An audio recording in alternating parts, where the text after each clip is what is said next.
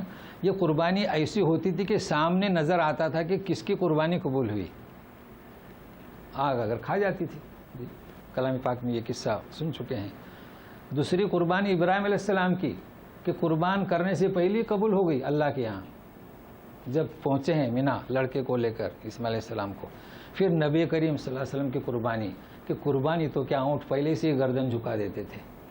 پھر رہا ہماری قربانی، وما امروا الا ليعبدوا الله مخلصين له الدين، ہمیں تو حکم ہے کہ ہم اللہ کی عبادت اخلاص سے کریں۔ تو جس کی قربانی جس جذبے کے ساتھ ہوگی اس قدر اس کی قبولیت ہوگی۔ کمائی ہو پاک حلال، جانور خریدتے وقت کوئی اس میں ریا نہ ہو، تو ہماری قربانی اب موقوف ہے ہمارے اخلاص پر۔ لیکن میں وہ چیزیں بتا رہا ہوں، میں کوئی قربانی کے وہ مسائل نہیں، بلکہ ایسی باتیں جو لوگوں میں غلط تصور کے طور پر پائے جاتے ہیں، احادیث سے اس کو آپ سمجھنے کی کوشش کریں۔ سب سے پہلے ہمارے یہاں مسئلہ یہ ہے کہ قربانی واجب ہے یا سنت ہے نا جی۔ پھر نماز کو جائیں گے تو مفتی صاحب یہ نماز جو پڑھتے ہیں واجب ہے یا سنت؟ پھر قربانی کے لیے صاحب نصاب ہونا ضروری ہے یا نہیں؟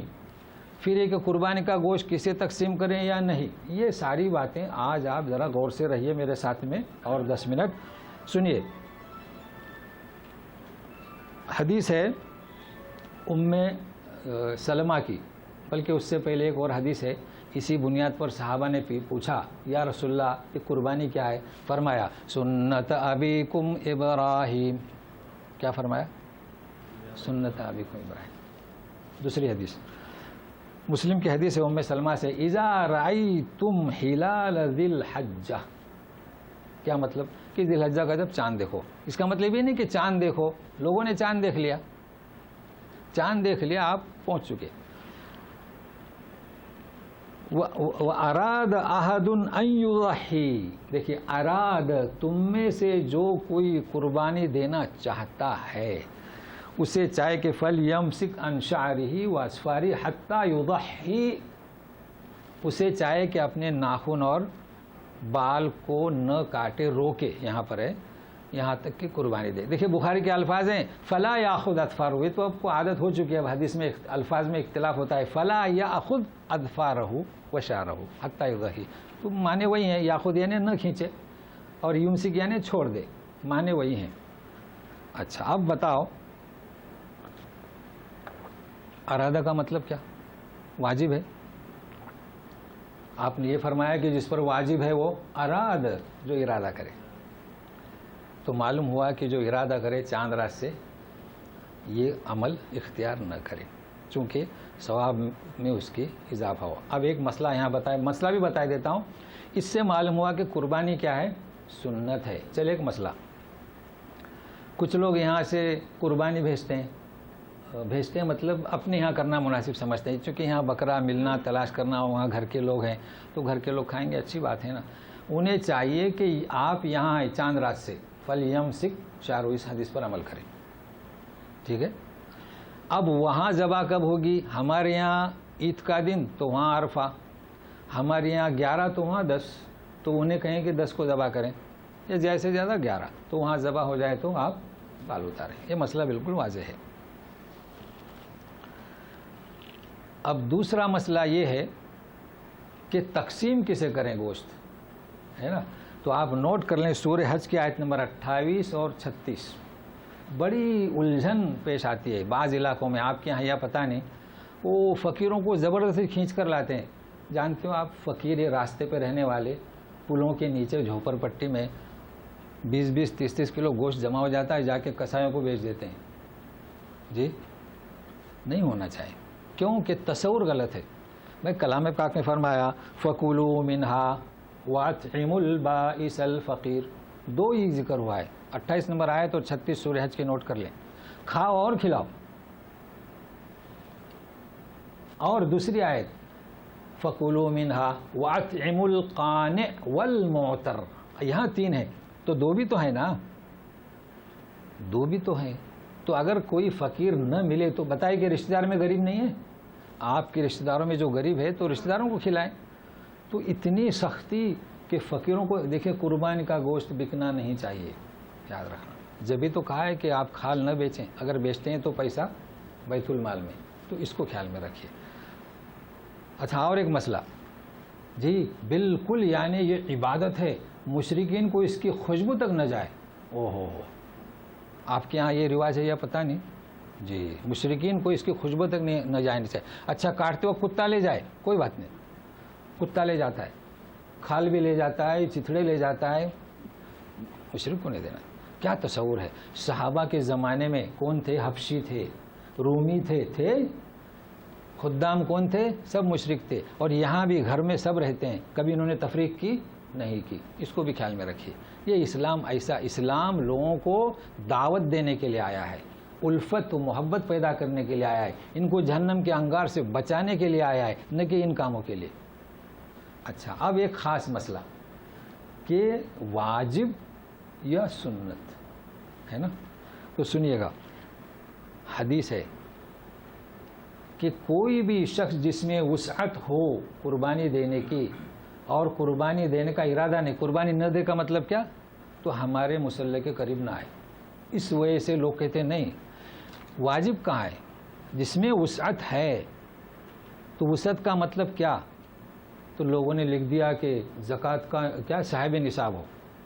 اچھا، جو زکوٰۃ دیتا ہو. تو میں آپ کو سمجھاتا ہوں، اس بات کو بھی اچھی طرح سمجھنے کی کوشش کیجیے. آپ کہتے ہیں کہ زکوٰۃ دیتا اور رمضان میں اس نے زکوٰۃ دیا، اب آئندہ بھی یہ زکوٰۃ دے گا، اس کا بیلنس ہے. آپ بتاؤ کہ نبی کریم صلی اللہ علیہ وسلم کا آپ کون سے صاحب نصاب تھے؟ حضرت عائشہ صدیقہ کیا فرماتی ہیں کہ کئی دن ہمارے گھر میں چولہا نہیں سے لگتا تھا. کیا کھاتے تھے؟ کھجور کے گٹھلی، کھجور کے کیا چند کھجور اور دودھ، مگر آپ نے سونٹ کی قربانی دی. لہٰذا یہ کہنا کہ صاحب نہیں، کچھ لوگ ایسے ہیں کہ بیلنس اس کے پاس نہیں ہے لیکن خوشحال ہیں، کھاتے ہیں پیتے ہیں، شادی میں مہمانوں میں، تو قربانی دے. تو ایک مسئلہ حل ہو گیا کہ یہ واجب نہیں، سنت ہے. اگر کوئی نہ دے تو کوئی حرج نہیں، اگر اس کی مجبوریاں ہیں تو. لیکن ہے کہ اگر اس نے عادت بنا لی کہ میں صاحب نصاب نہیں ہوں تو یہ غلط ہے. اور ایک مسئلہ، ہمارے ایک تصور ہے، میں نے دیکھا کہ بڑا جانور تو گھر میں 8 آدمی تو ایک بڑا اور ایک چھوٹا. بھائی یہ کیا؟ تو بولے ہم 7 آدمیوں کے یہ بڑا جانور اور ایک 8واں تو ایک بکرا. اچھا، نبی کریم صلی اللہ علیہ وسلم نے فرمایا عائشہ چھڑی دے دو، ہاذا منک و الیک ہاذا منی و من اہلی، ہو گیا ذبح. آپ اور پورے گھر والوں کی جانب سے ذبح ہو گیا. ہوا کہ نہیں ہوا؟ تو پھر ایک صاحب خانہ ایک ہی بکرا ذبح کرے، ایک ہی جانور کافی ہے. یہ نام لے کر سبوں کے، وہ بچے ہیں ان پر قربانی کہاں ہے؟ ان پر حج ہے ایک ہی. اور اچھا پھر 5 سال غائب، چونکہ 7-8 آدمی ہیں نا، پھر 7-8 سال کے بعد نہیں، ہر سال. تو اس سے بہتر ہے کہ آپ سمجھیں. اب وہ لوگوں کے سمجھ میں نہیں آتا ہے کہ ایک جانور کیسے 7 آدمی کی جانب سے، ہمیں 7 کیا 12 ہو. اللہ کے رسول صلی اللہ علیہ وسلم نے. اچھا دوسری حدیث، عائشہ چھڑی دے دو، دوسرا بکرا لائے، ہاذا من کیا منی و من امتی. اللہ اللہ، کیا؟ اب آپ بتائیں، یہاں پر بھی بڑے مسائل. امت میں کون آئے بتاؤ؟ ہم آئے کہ نہیں آئے؟ تو جو مکے میں جو فوت ہوئے تھے وہ بھی آئے کہ نہیں آئے؟ غور سے سنیں، حضرت خدیجہ بھی اس میں آئے کہ نہیں آئے؟ سب آئے، امتی. حضرت علی سے فرمایا کہ میری جانب سے تم قربانی دیا کرو. حضرت علی سے پوچھا گیا یہ کیا کرتے ہو، 2 بکرے کیوں؟ بولے ایک نبی کریم صلی اللہ علیہ وسلم کی جانب سے. ٹھیک ہے. اچھا آپ ہمارے یہاں جائیے، وہ ملا سے کہیے کہ پیغمبر کا نام لو، ہے نہیں، وہ سب گوشت تقسیم کرنا پڑے گا، آپ نہیں کھا سکتے. اچھا ہے کیوں صاحب؟ اللہ کے رسول کا عمل دیکھیے. آپ اپنے باپ کا تو نام لیتے ہیں، چلو بابا مر گئے، بابا کا ایک بڑا جانور لائے تو 7ویں ابا. پھر رسول اللہ علیہ وسلم کون؟ حضرت عائشہ صدیقہ کون؟ ماں. جتنی زوجات النبی کیا امہات المومنین، تو پھر رسول کو باپ کیوں نہیں کہتے؟ باپ ہوئے کہ نہیں ہوئے؟ تو جب اپنے باپ کا نام لیتے ہیں تو اس باپ کا کیا ہم نام کیوں نہیں لیتے جو منہج نبوی منہج لے کر آیا؟ اس کو بھی مسئلے کو سمجھے، فوراً کہیں نہیں. تو اس کی بھی گنجائش ہے. اچھا حضرت علی کے زمانے میں، رسول کے زمانے میں آپ نے کبھی یہ تفریق نہیں کی کہ مرحوم کا نام لے لیے تو سارا گوشت کیا میں کہوں کہ اب تقسیم کر دو. کئی دفعے سمجھایا آپ کے جب 7 حصے ہیں، ایک ابا کی جانب سے تو 7واں حصہ تقسیم کریں مثلا سمجھانے کے لیے. تو بہرحال یہ چند باتیں میں آپ حضرات کے سامنے رکھا ہوں. لیکن اور ایک بات، اس پر بھی مجھے بڑا افسوس ہوتا ہے. ایک جگہ گیا تو بولے یہ پرچی دے دی. اچھا یہ 2 بچوں کا عقیقہ اور باقی بچے 5 قربانی. اچھا عقیقہ اور قربانی مکس، ماشاءاللہ. کیا کہہ رہے ہیں؟ مکس. یہ کیا ہوا؟ تو سنیے ذرا غور سے سنیے. عقیقے کے بارے میں اللہ کے رسول صلی اللہ علیہ وسلم نے امام حسن، اب وہ امام تو ہم کہتے ہیں، اصل میں حسن رضی اللہ عنہ کہنا چاہے، حسن رضی اللہ عنہ، بہرحال امام تو تھے ہی. آپ نے بکرا، کیا بکرا، صحابہ کرام بکرا. مسئلہ کیا ہے کہ ایک لڑکی جانب سے 2 سر، ایک لڑکی جانب سے 1 سر، یہاں کی اسٹائل سے، بلکہ ایک جانور اور 2 جانور. لیکن کسی کے پاس نہ ہو تو 1 جانور. صحابہ میں سے کسی نے اونٹ پر کبھی عقیقہ نہیں کیے، اس کو نوٹ کر لیں. فقہا نے قیاس کر دیا، جیسے کہ جمعہ کو سنت آج جو ہم پڑھیں گے نا، وہ ظہر پر قیاس کیا تو پہلے بھی 4 اور بعد میں بھی 4. تو یہ قیاس ہے. تو یہ عقیقے کے بارے میں انہوں نے قیاس کیا ہے، لیکن کہیں بھی ثابت نہیں ہے کہ اونٹ پر عقیقہ ہوا، بلکہ عقیقہ کے لیے اراقۃ الدم، ایک بچے کے لیے خون بہانا، لہٰذا قربانی میں عقیقہ کو شریک نہ کیجیے بلکہ عقیقہ علیحدہ کیجیے۔ بہرحال یہ چند مسائل تھے، اب اس کے بعد بھی آپ پوچھ سکتے ہیں، کہیے۔ اللہ کے نام سے جی لوگوں کا نام لیتے ہیں بکرا کاٹتے ہیں، ہاں، وہ لسٹ دی جاتی ہے، اصل میں لسٹ دی جاتی ہے کہ یہ فلاں فلاں کی، اصل میں اس کی ضرورت نہیں۔ آپ نے جب بکرا لیے نا کہ یہ مان لیجیے اگر آپ کر رہے ہیں کہ تو اللہ تعالیٰ کو پتہ ہے کہ آپ کیا کر رہے ہیں، عقیقہ کر رہے ہیں۔ یہاں دیکھیے آپ جاتے ہیں، خلاص بسم اللہ، وہ پوچھتا ہے تمہارے نام سے یا بیوی کے نام سے پوچھتا ہے، تو یہ مشکلات کی ہمارے ایک عادت ہو چکی ہے، وہ دے دیتے ہیں ملا صاحب کو، بیچارے عمرراز جو کانپتے کانپتے پڑھتے ہیں، اب وہ کیا پڑھتے ہیں پتہ نہیں وہ کیا، تو یہ طریقہ غلط ہے۔ ایک جگہ ایسی مسئلہ پیش آیا تو وہاں ہمارے یہاں تو انہوں نے کہا کہ یہ نہیں ذبح کروں گا میں، کیوں؟ تو بولے کہ یہ سب گوشت تقسیم کرنا پڑے گا، چوبے ان کو کھانے نہیں ملے گا، مرحوم کا نام تھا۔ میں نے کہا آپ ان سے کہیں پرچی دے دیں، آپ خالی ذبح کرو، نام مت لو، تو ہو گیا ذبح۔ آپ نے پرچی کیوں دی انہیں؟ تو بہرحال یہ اور بھی پوچھ سکتے ہیں، کچھ پوچھنا ہو تو وقت ہے ابھی۔ جی ہاں ہاں، نہیں دو کیا فرق پڑتا ہے دو دن؟ ہاں جی جی ہاں جی جی، نہیں وہ غلطی سے اگر ہو گئی تو کبات نہیں، لیکن جان بوجھ کر نہیں کرنا چاہیے۔ جی ہاں جی جی جی، دیکھیے سنیے، ان کا سوال بہت اچھا ہے۔ حضرت ابراہیم علیہ السلام نے اپنے بچے پر چھڑی پھیری، ٹھیک ہے، ہمیں کیا حکم ہے کہ مینڈے پر چھڑی پھیرو، تو بال کیا ہوتے ہیں ہمارے سامنے، لوگ عمرے پر جاتے ہیں، یہ بال بھی قربان نہیں کرتے تھوڑا سا ادھر ادھر سے، تو یہ تو ایمان کا جذبہ، جو قربانی کا جو اظہار کا جذبہ ہے نا، اس میں کمی ہے، ان سے یہ کہیے، بس اتنا کافی ہے۔ ہاں جی چلے،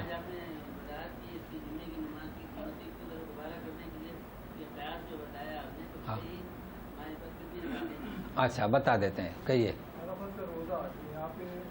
نہیں، عرفات کے بارے میں آئندہ بیان ہے، ابھی صرف قربانی کا، انشاءاللہ آئندہ جو بیان ہوگا آپ کو کلپ پہ بھی ملے گا، اس میں 10 راتیں اور عرفات اور روزہ۔ جی موجود ہونا ضروری ہے جی جس کا عقیقہ ہے وہ، ہاں ابھی بتاتا ہوں، دیکھیے یہاں ان کا سوال کیا تھا ابھی، جی ابھی سوال جو آپ نے کیے تھے کیا، ہاں جمعہ والا۔ دیکھیے جمعے کی بات ایسی ہے کہ میں کئی دفعہ بیان کر چکا ہوں کہ یہ جو اذان ہوتی ہے نا، پہلے یہ اذان نہیں تھی، یہ اذان مدینے میں عثمان غنی رضی اللہ تعالیٰ عنہ نے اس کو ایجاد کیا۔ وہ بھی ایک وقت ایسا ہے گرمی کے موسم میں خطبے میں آ گئے لوگ، مسجد تعفن یعنی بدبو سے بھر گئی، اس لیے آپ نے کہا کہ آئندہ 10 بجے، یعنی اس وقت تو ایسا ٹائم نہیں تھا، مدینے گلیوں میں اذان دی جائے، تو یہ پہلی جو دوسری اذان یہ نہیں تھی۔ تو اس سے ایک چیز سمجھ میں آتا ہے کہ صحابہ کرام نبی کریم صلی اللہ علیہ وسلم جمعہ کی نماز کو بغیر اذان کے آتے تھے، سمجھ رہے ہیں نا، آ کے بیٹھ جاتے تھے۔ اب آ کے بیٹھنے کے بعد ابھی اذان تو بھی نہیں ہے، تو زوال ہونے کے وقت یا زوال ہونے سے پہلے نبی کریم صلی اللہ علیہ وسلم آتے تھے اور سیدھا ممبر پر چلے جاتے تھے، اور ممبر کی اذان ہوتی تھی اور خطبہ ہوتا تھا، نماز ہوتی تھی، تو جمعہ کے پہلے سنت نہیں ہوئی، سمجھ رہے ہیں نا۔ اب جو لوگ سنتیں پڑھتے تھے وہ جمعہ کے پہلے کے نہیں پڑھتے تھے، تحیۃ المسجد، تو کوئی 2 کوئی 4، اور جمعہ کے بعد آپ صلی اللہ علیہ وسلم نے نماز پڑھی ہے، 4 رکعت بھی پڑھی ہے، 2 رکعت بھی پڑھی ہے، کبھی مکان میں جا کے پڑھتے تھے۔ تو یہ اس وجہ سے میں نے کہا فقہا نے چونکہ قیاس کیا ہے تو وہ پڑھتے ہیں جمعہ کے پہلے کی 4 رکعت اور جمعہ کے بعد کی 4 رکعت، یہ مسئلہ تھا۔ آپ کہہ رہے ہیں مرحوم، تو مرحوم کا تو مسئلہ واضح ہو گیا نا میرے خیال سے، یہ مرحوم کا مسئلہ واضح ہو گیا، آپ کر سکتے ہیں مرحوم کی جانب سے قربانی۔ آپ کو اختلاف ملے گا وہ، چونکہ فقہا نے اختلاف کیا ہے، صرف امام شافعی نے کہا ہے کہ مرحوم کی جانب سے قربانی نہیں، اگر آپ نے قربانی کی ہے تو پورا جانور تقسیم کریں، اور اگر 7واں حصہ ہے تو پورا جانور، یہ امام شافعی کو پیروکار، جی اس وجہ سے وہ الجھن ہو رہی ہے، کیونکہ کتابیں آج کل مکس ہو گئی ہے نا۔ جی ہاں تفصیلہ فصلنا، دونوں میں فرق جو دمرناہا تدمیرا، یعنی خوب کھول کھول کر بیان کیا۔ ہاں نہیں، فصلنا یعنی ہم نے بیان کیا، تو ہم نے جو کھول کر بیان کیسا کیا، خوب کھول کر بیان کیا، وہی مانے دمرنا تدمیرا فصلنا تفصیلا. اب دیکھیے وضو کے مسئلہ آپ 6 نمبر کی آیت لینا کہ وضو کریں، پورا وضو کا بیان ہے نا. پھر ایک تیمم کا بیان ہے، پھر استنجا سے آؤ، او جاء احد منکم من الغائط، پیشاب پاخانے سے آؤ. تو اس کا نام کیا، فصلنا نہیں، فصلناہ تفصیلا، خوب کھول کر ہم نے بیان کیا. وہی تو سلموا تسلیما دمرناها تدمیرا. چلیے ہاں ہاں جی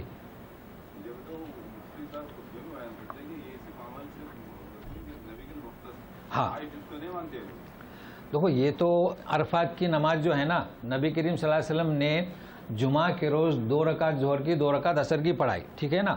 سارے مفتی کہتے ہیں کہ ان کے لیے خاص ہے، تو اس کی دلیل بھی تو چاہیے نا. سارے مفتی کہتے ہیں کہ ان کے لیے خاص ہے، تو وہ اپنے لوگوں سے 4 رکعت پڑھواتے ہیں. سنیے، نبی کریم صلی اللہ علیہ وسلم نے صرف فتح مکہ کے موقع پر فرمایا تھا تم چونکہ یہیں کے ہو اس لیے تم پوری نماز پڑھو، ہم مدینے سے آئے ہیں، سن رہے ہیں. لیکن مینا مزدلفہ عرفات میں کبھی نہیں فرمایا کہ تم مکے کے ہو تم پوری نماز پڑھو. سبوں نے 2 رکعت نماز پڑھی. تو ان مفتیوں کا کیا، میں یہ کہتا ہوں نا، آپ ممبئی میں آئیے، جو کہتے ہیں کہ چاروں امام برحق ہیں، قول و عمل میں مطابقت نہیں ہے، ایک ہی وقت میں اوپر وطر نیچے وطر، یہی نہیں، آپ حرم میں جائیے، ابھی حاجی لوگ آئیں گے جو مفتی ہیں نا، چپکے سے شاگرد بن جائیے، عصر کی نماز کو مسجد میں نہیں جاتے حرم میں. تو آپ ان کی بات سن رہے ہیں. امام بخاری امام مسلم، ایک شخص کہہ رہا تھا جانور کو حدیث سننے کے لیے گئے تھے اور دیکھا تو ہاتھ میں کچھ نہیں، کہتا ہے کہ آؤ چارہ، ہٹ گئے، حدیث نہیں سنی. تو آپ چیک کیجئے، آپ ان کا حوالہ یہاں نہ دیں.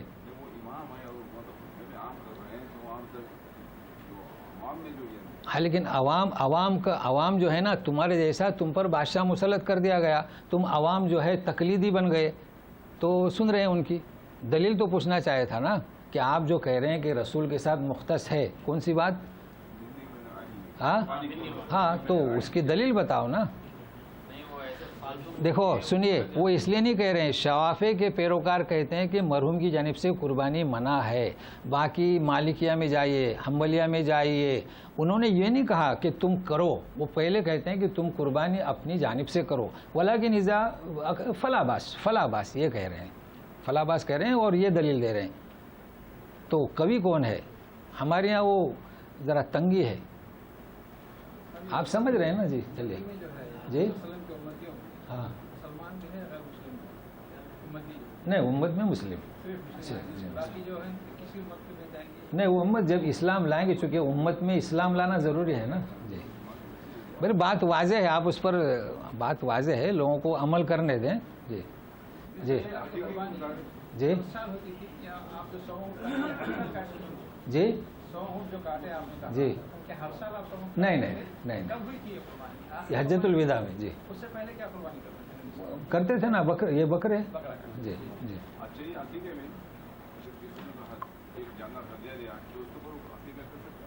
کیا بول رہے ہیں؟ ہاں وہ میرا ہے، آپ نے مجھے جانور ہدیہ دیا نا، آپ کا نام ختم ہو گیا، فرشتے لکھ لیتے ہیں کہ یہ قاری صاحب کا ہے، خلاص ختم ہو گیا. جی